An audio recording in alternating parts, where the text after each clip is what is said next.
বরিশালের অত্যন্ত জনপ্রিয় একটি খাবার কলা পাতায় মাছ ভাজি, যেটিকে আমরা বরিশালের ঐতিহ্য বলে থাকি।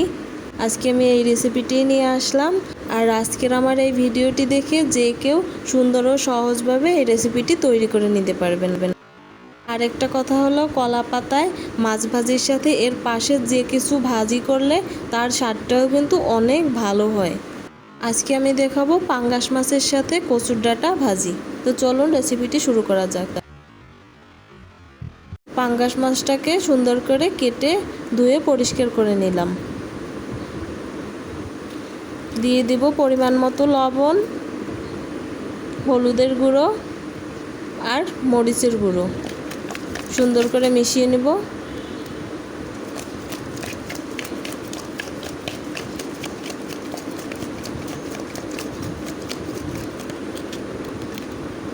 মেশানো হয়ে গেলে রেখে দিব।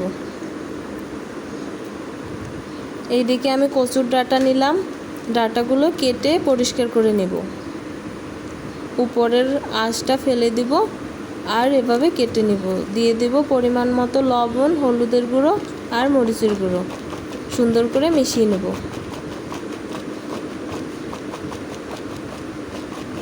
এর সাথে দরকার হবে পেঁয়াজ রসুন, তো পেঁয়াজ রসুনটা কেটে নিলাম আর এর মধ্যে দিয়ে দিলাম, একসাথে মিশিয়ে নিলাম। কলা পাতা নিয়ে নেব, ছেঁড়া ফাটা না থাকে দেখে সুন্দর পাতাটা বেছে নেব। আর এর মধ্যে কিছু পরিমাণ তেল দিয়ে পুরো পাতায় মাখিয়ে নেব, যাতে মাছটা তাড়াতাড়ি সুন্দরভাবে উঠে যায়। মাখিয়ে রাখা কচুর ডাঁটাগুলো পাতায় সুন্দর করে সাজিয়ে দেব।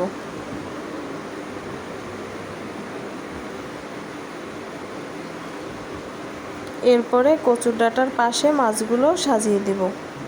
মাছ ভাজার তাওয়ায় পুরো সাজানো কলা পাতাটা বসিয়ে দিলাম আর তাওয়াটা চুলোতে বসিয়ে দিলাম। এরপরে পরিমাণ মতো তেল দিয়ে দিলাম। কলা পাতায় ভাজিতে কিন্তু খুব আস্তে আস্তে করে জাল দিতে হবে, বেশ কিছুটা সময় নিয়ে ভাজতে হবে। আমি কিছুটা সময় ঢেকে রেখে দিলাম। খুব একটা বেশি সময় ঢাকবো না, কারণ এখানে কচুর ডাঁটা দিয়েছি। কচুর ডাঁটার ভিতর থেকে এমনিতেই জল বের হবে, তাহলে জলটা শুকাতে অনেক সময় লাগবে বা কচুর ডাঁটাগুলো একেবারে গলে গলে যাবে।